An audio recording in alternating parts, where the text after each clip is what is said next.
السلام عليكم ورحمة الله وبركاته. رجعت لكم تاني مع chapter 7 قصة جين إير مع ثورنفيلد and مستر روتشستر.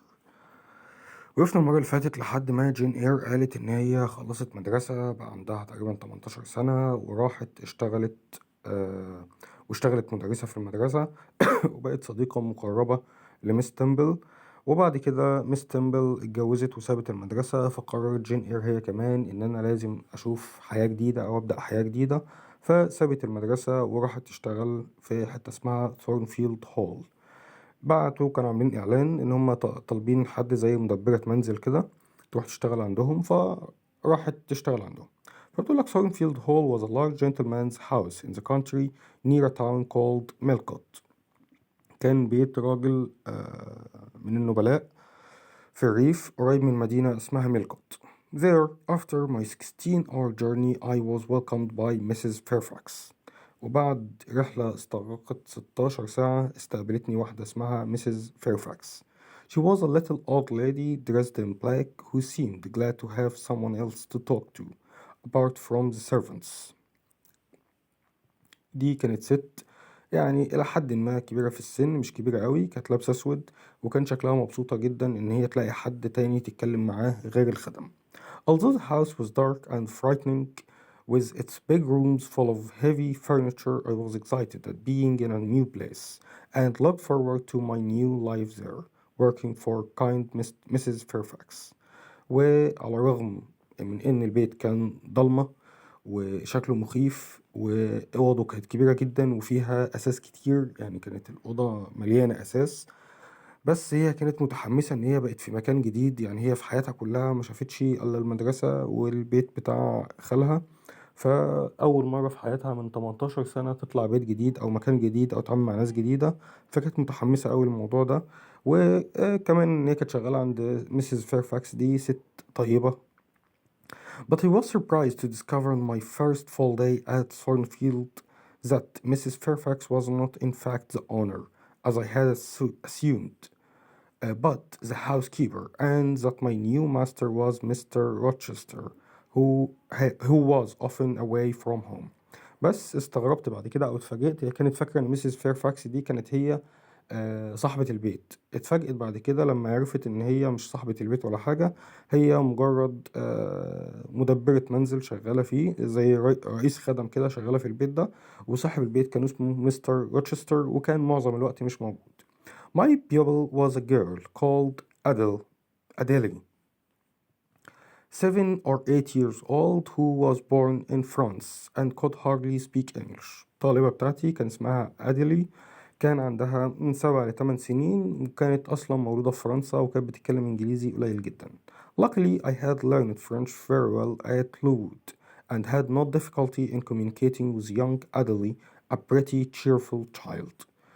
فجينير بتكمل بتقولك لحسن الحظ ان انا اتعلمت الفرنسي كويس جدا في مدرسة لوود، وما كانش عندي صعوبة ان انا اتعامل مع طفلة صغيرة جميلة زي أديلي دي.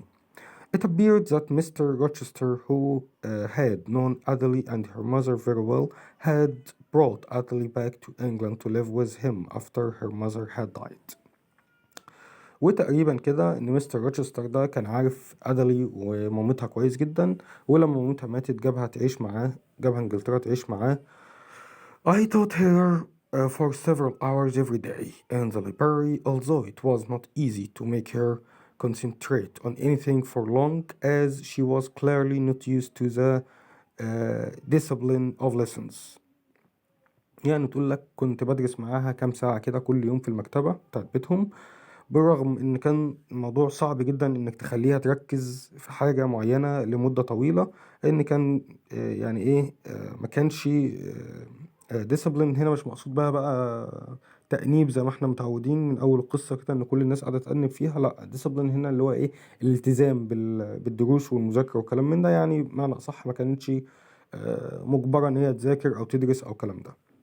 One day I took the opportunity of asking Mrs. Fairfax a few questions about Mr. Rochester, and I was curious about him, and the little housekeeper seemed happy to talk.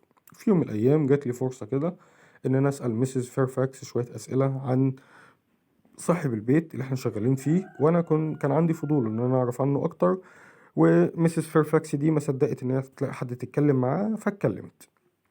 Is he liked by most people was my first question. أول سؤال جينر سألته لها قالت لها هي الناس بتحبه، يعني هو محبوب من الناس، شخص طيب كده وجدع ولا إيه؟ قالت لها oh yes his family have always been respected here.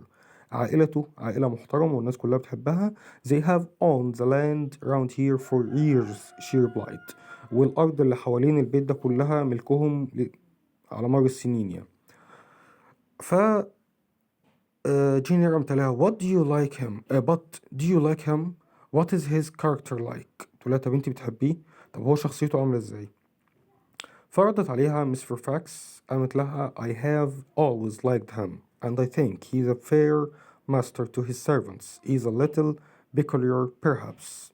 تقول لها لا لا هو الراجل ده مش حازم ومش صعب ولا حاجة، ده هو بالعكس الراجل ده طيب جدا وعادل جدا مع الخدم اللي شغالين معاه. He's traveled a lot. You know, I expect he's clever, but I can't tell really. فبتقول لها هو بيسافر كتير بس بيتهيألي إن هو شاطر أو ماهر في شغلته بس مش متأكدة يعني. فقالت لها what do you mean peculiar? I asked interested. قال لها it's not easy to describe. لا مش سهل إن أنا أوصف لك كلمة peculiar دي يعني إيه.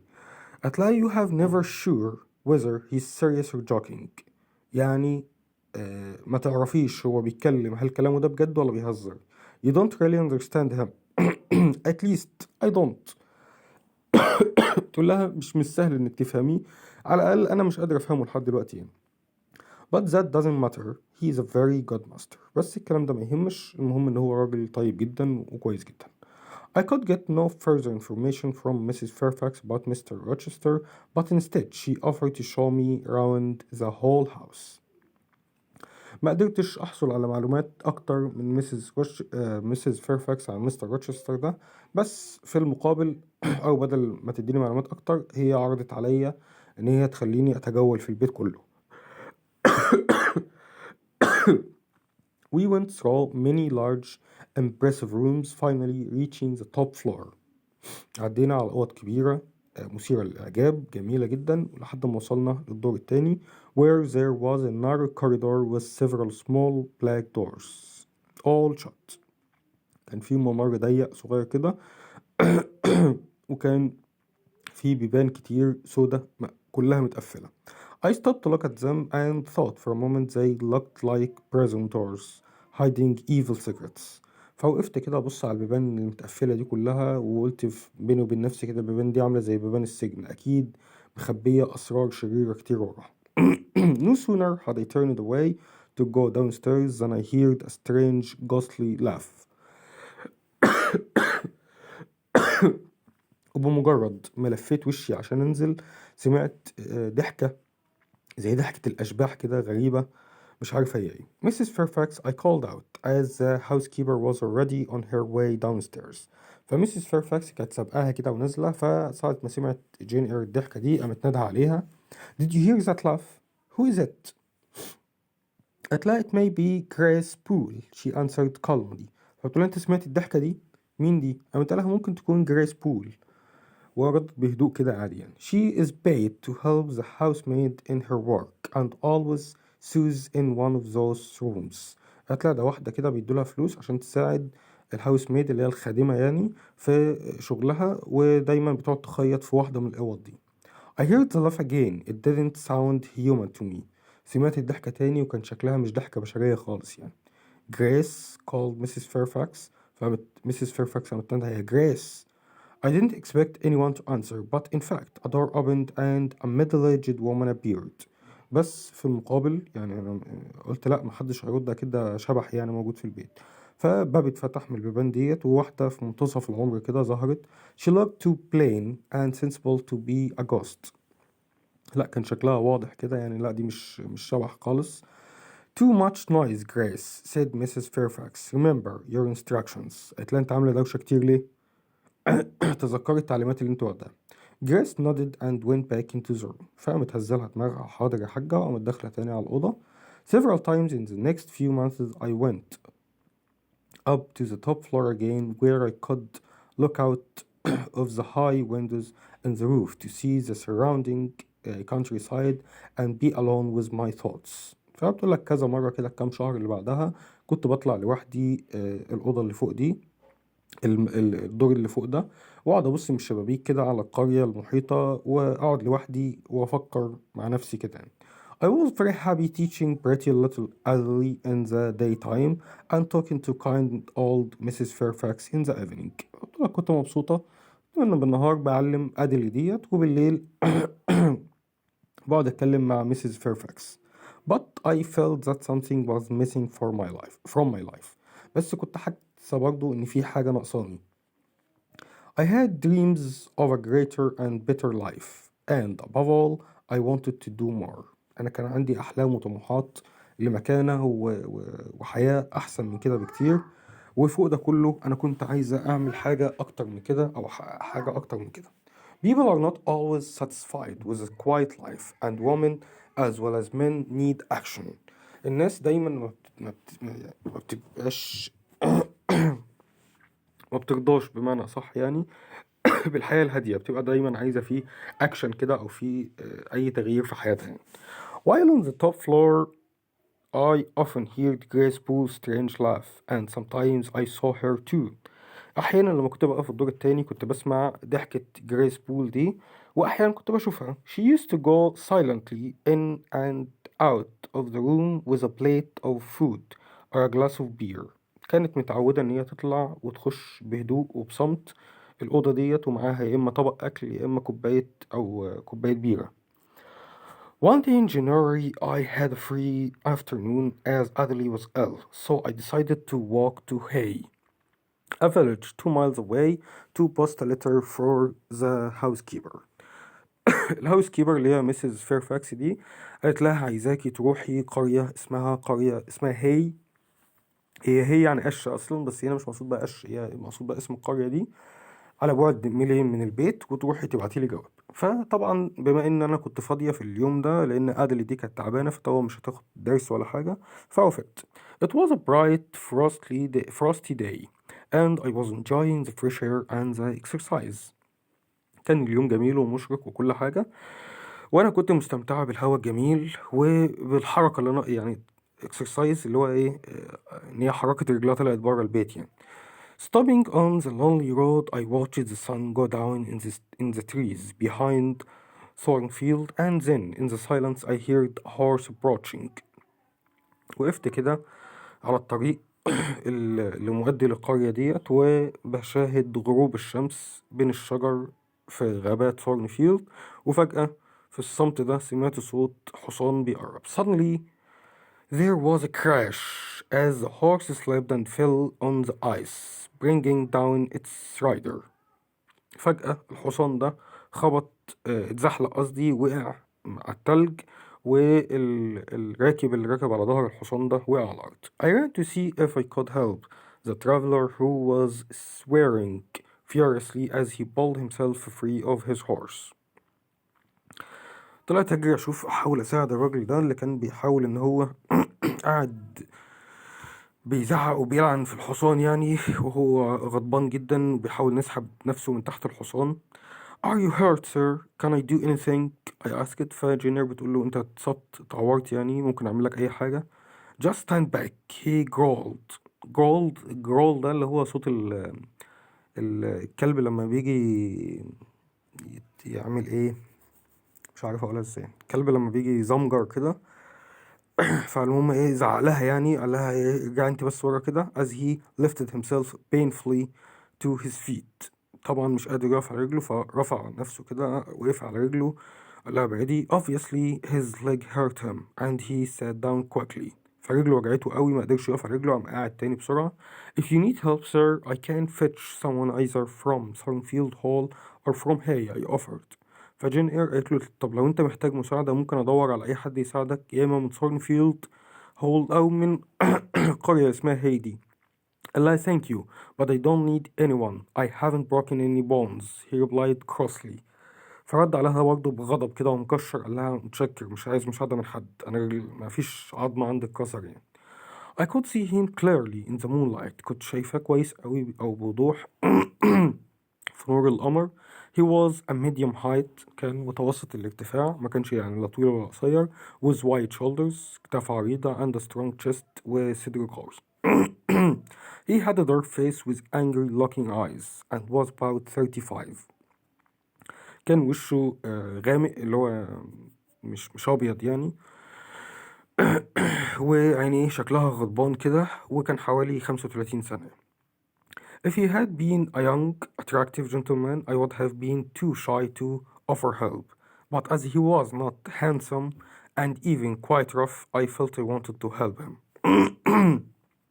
فبتقول له هو كان أصغر شوية في السن ووسيم شوية، يعني شكله حلو شوية، كنت هتكسف إن أنا أساعده، بس بما إنه راجل يعني مش وسيم ولا حاجة وأصلا شكله كده مش رف عنيف في كلامه كده، فقلت لا أنا لازم أساعد الراجل ده يعني. I can't leave you sir, so let on this lonely road till I see you are fit enough to get on your horse. I insisted. فأصريت أوي في الكلام، قلت له لا أنا ما أقدرش أسيبك في وقت متأخر زي ده على الطريق ده لحد ما ألاقي إن أنت تقدر تركب الحصان بتاعك وتمشي.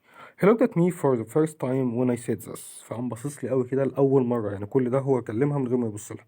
I think you ought to be at home yourself, he answered. فقال لها أنت شكلك أنت المفروض تبقي في البيت دلوقتي، أنت اللي مطلعك في وقت زي ده يعني. Do you live near here؟ أنت عايشة قريب من هنا؟ In that house over there, I said. فقالت له أنا عايشة في البيت اللي هناك ده. And I'm not at all afraid of being out at night. I'm just going to Hay to post a letter and I will be happy to take a message for you. قالت له أنا مش خايفة ولا حاجة إن أنا أطلع من البيت في وقت زي ده، أنا رايح أبعت جواب في قرية هاي، وهبقى سعيدة لو قدرت أبعت رسالة ليك أنت كمان. You live in that house? He asked, surprised, pointing to Thornfield Hall, which was lit up in the moonlight. فأقول أنت عايشة في البيت ده، البيت اللي هناك ده، وهو بيشاور على بيت اللي هو ثورنفيلد هول ده كان منور في الضلمة. قالت له yes sir، أيوة شغالة هناك. Whose house is it? He asked. بيت مين ده؟ قامت قايلة له مستر روتشسترز، بيت مستر روتشستر. Do you know Mr. Rochester? Was his next question. فقام سألني السؤال اللي بعدها على طول، تعرفي مستر روتشستر ده؟ قالت له no, I have never seen him. فقلت له لا أنا عمري ما شفته. قال لها you aren't a servant at Thornfield Hall of course. You must be. He hesitated looking at my plain black dress. قال لها لا انت اكيد مش خدامة، انت ممكن انت اكيد، وقعد يفكر شوية كده او هو واقع على الارض اهوت يعني. فبقول لها ايه he hesitated، تردد شوية كده looking at my plain black dress، وبيبص على الفستان بتاعي الاسود السادة. He seemed puzzled to know who I was so I helped him. كان شكله متحير كده مش عارف يقرر انا ايه في البيت ده يعني.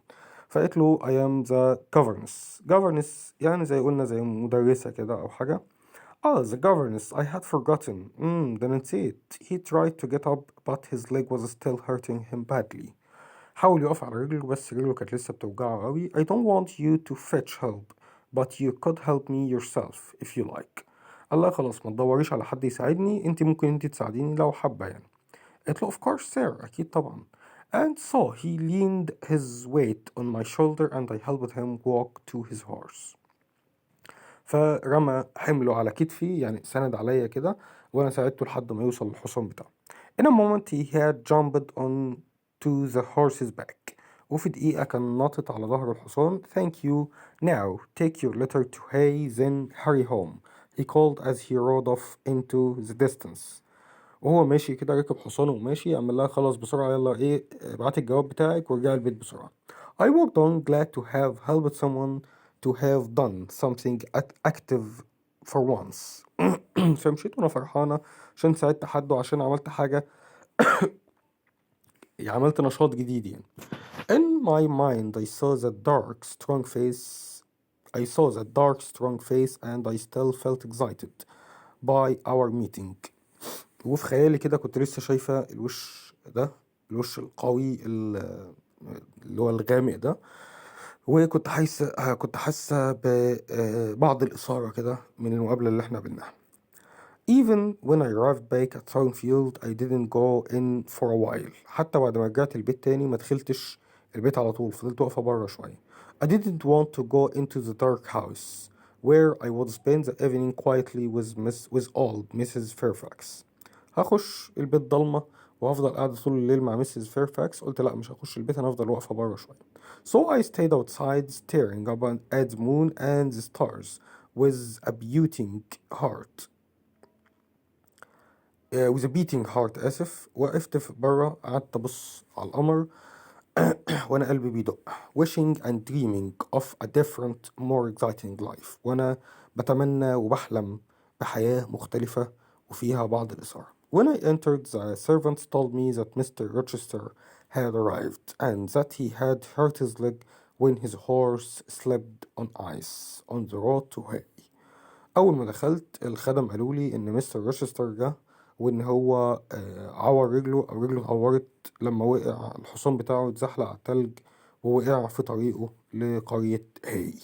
وطبعا عرفنا مين الراجل اللي كان واقع على الأرض ومين اللي هي ساعدته. وإن شاء الله chapter 8 نعرف إيه اللي حصل، فانتظروني والسلام عليكم ورحمة الله وبركاته.